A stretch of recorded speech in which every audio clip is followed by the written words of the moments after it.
Subscribe now and press the bell icon. Never miss an update. Hello friends, पिछले lecture में हम cytology यानी cell start कर चुके हैं। उसमें हम देखे थे सेल वॉल के बारे में देखे थे। उसी में एक पॉइंट हम कवर करते हैं प्लाज्मोडेस्माटा को, और उसके बाद एक कमेंट बॉक्स में क्वेरी आया है कि यूकैरियोटिक सेल के साथ साथ प्रोकैरियोट्स को भी कवर करें। वैसे ऑलरेडी लेक्चर अपलोड है इंट्रोडक्शंस ऑफ माइक्रोबायोलॉजी में, और वहाँ पे 2-3 लेक्चर और है प्रोकैरियोट्स के बारे में डिटेल वहाँ मैं बताया हुआ हूँ, बट फिर से आज इसको मैं डिस्कस कर दूंगा। तो पहले हम प्लाज्मोडेस्माटा को कवर करते हैं, फिर वो डाउट क्लियर करते हैं। तो चलिए, प्लाज्मोडेस्माटा ये मेरा 2 सेल्स है, प्लांट सेल्स 2 सेल्स है, और इसमें हम ध्यान देने वाली बात होगी प्लाज्मोडेस्माटा एंड डेस्मोट्यूबस। इस दोनों में कंफ्यूजन आता है, ये कंफ्यूजन मेरा क्लियर होना चाहिए। तो सबसे पहले प्लाज्मोडेस्माटा ये जो नेम है वो प्रपोज किए थे स्ट्रासबर्गर। अगर नाम ना याद लगे तो ये बर्गर लाइक मतलब दिख रहा है, आप इसको कोरिलेट कर सकते हैं, तो वहां से हमें ध्यान आ जाएगा स्ट्रासबर्गर। यानी कि अब ये प्लाज्मोडेस्माटा का वर्क क्या होता है, ये साइटोप्लाज्म को, यहाँ पे ये साइटोप्लाज्म है, ये न्यूक्लियस है, ये न्यूक्लियर पार्ट है, ये साइटोप्लाज्म है। तो ये 2 साइटोप्लाज्म के बीच में कनेक्शंस बनाता है, यानी 2 प्लांट सेल्स के साइटोप्लाज्म के बीच में प्लाज्मोडेस्माटा कनेक्शंस बनाता है। अब देखते हैं ये मल्टी सेलुलर प्लांट्स का कैरेक्टरिस्टिक फीचर्स है। जाहिर सी बात है, 2 सेल्स के बीच की बात है तो मल्टी सेलुलर में ही होगा, यूनिसेलुलर में होगा नहीं। और डेस्मोट्यूबस, अब देखते हैं ये प्लाज्मोडेस्माटा क्या होता है और डेस्मोट्यूबस क्या होता है। तो ये इंडोप्लाज्मिक रेटिकुलम्स है, तो इंडोप्लाज्मिक रेटिकुलम्स से ट्यूबल्स का जनरेशन होता है, और एक सेल्स के इंडोप्लाज्मिक रेटिकुलम से दूसरे सेल्स के इंडोप्लाज्मिक रेटिकुलर्स में ट्यूबुलर जो कनेक्शंस होता है उस ट्यूबल्स को हम नेम करते हैं डेस्मोट्यूबल्स। और ये इंडोप्लाज्मिक रेटिकुलम किस टाइप के, आगे आपको पता, आगे मैं बताऊंगा। इंडोप्लाज्मिक रेटिकुलम 2 टाइप्स के होते हैं, rough endoplasmic reticulums and smooth endoplasmic reticulum. तो ये जो डेस्मोट्यूबल्स होता है वह स्मूथ इंडोप्लाज्मिक रेटिकुलम से बना होता है, यानी कि ये कुछ नहीं होता, ये स्मूथ इंडोप्लाज्मिक रेटिकुलम का इलोंगेशन होकर ज्वाइन हो जाता है, तो डेस्मोट्यूबस बनता है। अब प्लाज्मोडेस्माटा, ये जो 2 डेस्मोट्यूबल्स है, ये इसके ऊपर और नीचे ये पोर्स होते हैं, तो ये पोर्स और डेस्मोट्यूबस का ये जो सेंटर का ये जो कनेक्शंस है, इस कनेक्शंस को हम बोलते हैं प्लाज्मोडेस्माटा। तो प्लाज्मोडेस्माटा और डेस्मोट्यूबस में कोई कंफ्यूजन अब मेरे हिसाब से नहीं रहना चाहिए। तो प्लाज्मोडेस्माटा में इतना ही था, इसमें कुछ खास बात नहीं है, बस ये 2 साइटोप्लाज्म के बीच का कनेक्शंस है मल्टीसेलुलर प्लांट्स के बीच का, और यह मेंटेन करता है कंटिन्यूटी ऑफ साइटोप्लाज्म, यानी इधर के साइटोप्लाज्म को इधर से कनेक्ट करता है, इधर के साइटोप्लाज्म को इधर से कनेक्ट करता है। तो ये था प्लाज्मोडेस्माटा के बारे में। अब हम सेल वॉल का लास्ट पॉइंट देखते हैं, जो कि है मेरा फंक्शंस। तो सेल वॉल का फंक्शंस क्या है, सेल वॉल क्या करेगा कि सेल्स को एक शेप प्रोवाइड करेगा और सेल्स को मैकेनिकल डैमेज, इन्फेक्शन से प्रोटेक्शन करेगा, वो एक सेल्स दूसरे सेल से इंटरेक्शन करेगा, यहाँ पे आप ये सेल वाला है, इंटरेक्शंस करेगा, और बैरियर टू अनडिजायरेबल मॉलिक्यूल्स, यानी कि जो माइक्रो मॉलिक्यूल्स होते हैं वो अनडिजायरेबल, जिसकी जरूरत नहीं है उसके लिए ये बैरियर का काम करता है।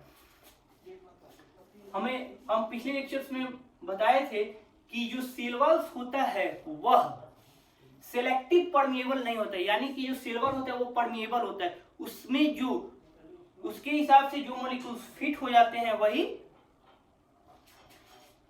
को कैरी करता है वह, और बाकी जो उसके साइज से अबव साइज होते हैं उनके लिए वो बैरियर का काम करता है। तो ये था मेरा यहाँ पे सेल वॉल का टोटल लेक्चर्स, टोटल इंफॉर्मेशन जो भी था वो यहाँ तक एंड हुआ। आगे नेक्स्ट क्लास में हम देखेंगे सेल मेम्ब्रेन को स्टार्ट करेंगे। उसके पहले डाउट क्लियर करते हैं प्रोकैरियोट्स और यूकैरियोट्स। तो मैं बताया था कि प्रोकैरियोट्स यानी प्रिमिटिव न्यूक्लियस, यूकैरियोट यानी कि ट्रू न्यूक्लियस, जिसमें ट्रू न्यूक्लियस प्रेजेंट हो उसको हम यूकैरियोट्स बोलते हैं, जिसमें ट्रू न्यूक्लियस प्रेजेंट नहीं हो उसको हम प्रो न्यूक्लियस करते हैं। अब ये ट्रू न्यूक्लियस का क्या बात है, ट्रू न्यूक्लियस कहने का मीनिंग है, यानी कि न्यूक्लियस अगर मेम्ब्रेन बाउंड न्यूक्लियस होता है तो उसको ट्रू न्यूक्लियस बोलते हैं, मेम्ब्रेन बाउंड न्यूक्लियस नहीं होता है तो उसको हम ट्रू न्यूक्लियस नहीं बोलते हैं। अब इसमें सबसे पहले हम किंगडम में देखते हैं कि किंगडम का क्लासिफिकेशन, जैसे किंगडम है तो प्रोकैरियोट्स का किंगडम मोनेरा किंगडम आ जाता है, उसमें 16 मेंबर बैक्टीरिया होता है। माइक्रोबायोलॉजी के लेक्चर में डिटेल आप वहां से देख सकते हैं। यूकैरियोट्स है तो यूकैरियोट्स में प्लांटी आ जाएगा, फंजाई आ जाएगा, एनिमलिया आ जाएगा, प्रोटिस्टा ये आ जाता है। अब चलते हैं बॉडी ऑर्गेनाइजेशंस के बेसिस पे। तो बॉडी ऑर्गेनाइजेशंस देखें तो प्रोकैरियोट्स में only and only cellular level of body organisations होता है और यूकैरियोट्स में cellular, organ system, tissue level organisations होता है। अब चलते हैं सेल वॉल की, सेल वॉल आउटर में, सेल आउटर से इनर हर एक पार्ट को मैं यहाँ पे डिस्क्राइब कर देना ताकि कोई कंफ्यूजन ना रहे। अब सेल वॉल की, तो सेल वॉल जो है प्रोकैरियोट्स में पेप्टिडोग्लाइकेन का प्रेजेंट होता है और यूकैरियोट्स के सेल वॉल में पेप्टिडोग्लाइकेन एब्सेंट होता है। अब ये पेप्टिडोग्लाइकेन क्या होता है? पेप्टिडोग्लाइकेन यानी कि शुगर एंड एमिनो एसिड का पॉलीमर होता है, उसे हम पेप्टिडोग्लाइकेन बोलते हैं। अब न्यूक्लियर मेम्ब्रेन, तो यहाँ पे इस पे ध्यान देने वाली बात है, मैं 2-3 पॉइंट्स बोलूंगा, कैसे क्वेश्चंस आते हैं उसको मैं बता रहा हूँ। तो न्यूक्लियर मेम्ब्रेन तो न्यूक्लियर मेम्ब्रेन, प्रोकैरियोट्स में न्यूक्लियर मेम्ब्रेन एब्सेंट रहता है और यूकैरियोट्स में न्यूक्लियर मेम्ब्रेन प्रेजेंट रहता है। अब यहाँ पे ध्यान देने वाली बात है कि अगर आपसे पूछा जाए कि nucleus is absent in prokaryotes, ये स्टेटमेंट सही है या गलत है? Nucleus is absent in prokaryotes, तो ये स्टेटमेंट आप बोलिएगा, टिक लगाइएगा, ये स्टेटमेंट सही है। यानी कि अगर यहाँ पे ऑलरेडी अंडरस्टूड है कि यहाँ पे ट्रू न्यूक्लियस के बारे में पूछ रहा है, हम ट्रू न्यूक्लियस बोले स्टेटमेंट हो या नहीं, ऑलरेडी अंडरस्टूड होता है कि ट्रू न्यूक्लियस, अगर ये स्टेटमेंट आ रहा है कि न्यूक्लियस इज एब्सेंट और प्रेजेंट इन प्रोकैरियोट्स, तो आप बोलिएगा एब्सेंट रहता है, यहाँ पे ऑलरेडी है कि ये ट्रू न्यूक्लियस के बारे में पूछ रहा है, यानी कि ट्रू न्यूक्लियस इज एब्सेंट और प्रेजेंट इन सेल, इसका अंडरस्टैंडिंग ये होगा। अब यहाँ पे ये जो अब न्यूक्लियस, ये न्यूक्लियर मेम्ब्रेन और न्यूक्लियर मटेरियल यानी क्रोमोसोम, इस टोटल स्ट्रक्चर को मिलाकर ना हम न्यूक्लियस बोलते हैं, इस टोटल स्ट्रक्चर को मिलाकर हम न्यूक्लियस बोलते हैं। और जो कि प्रोकैरियोट्स में ये मेम्ब्रेन नहीं होता है और केवल सर्कुलर डीएनए होता है, केवल सर्कुलर क्रोमोसोम होता है, केवल सर्कुलर क्रोमोसोम यानी न्यूक्लियर मटेरियल होता है और न्यूक्लियर मेम्ब्रेन नहीं होता है। तो ट्रू न्यूक्लियस प्रेजेंट होता है यूकैरियोट्स में और प्रोकैरियोट्स में नहीं होता है। ये न्यूक्लियर मेम्ब्रेन के बारे में डिटेल था, तो कोई कंफ्यूजन नहीं होना चाहिए। अब न्यूक्लियस के बाद न्यूक्लियोलस, तो न्यूक्लियोलस क्या होता है ये मैं ऑलरेडी पूरा डिटेल प्रोवाइड कर चुका हूं, माइक्रोबायोलॉजी का लेक्चर जो अपलोड किया वहां से आप देख सकते हैं। न्यूक्लियोलस या न्यूक्लियस प्रोकैरियोट्स में एब्सेंट रहता है, यूकैरियोट्स में प्रेजेंट रहता है। क्रोमोसोम्स की बात आती है तो क्रोमोसोम्स पे एक पॉइंट ध्यान देने वाली बात है, प्रोकैरियोट्स में क्रोमोसोम्स सिंगल एंड सर्कुलर होता है, सिंगल एंड सर्कुलर होता है, जबकि यूकैरियोट्स में मल्टी यानी एक से ज्यादा क्रोमोसोम्स होता है और वह लीनियर होता है, यानी प्रोकैरियोट्स में सर्कुलर होता है और यूकैरियोट्स में लीनियर होता है।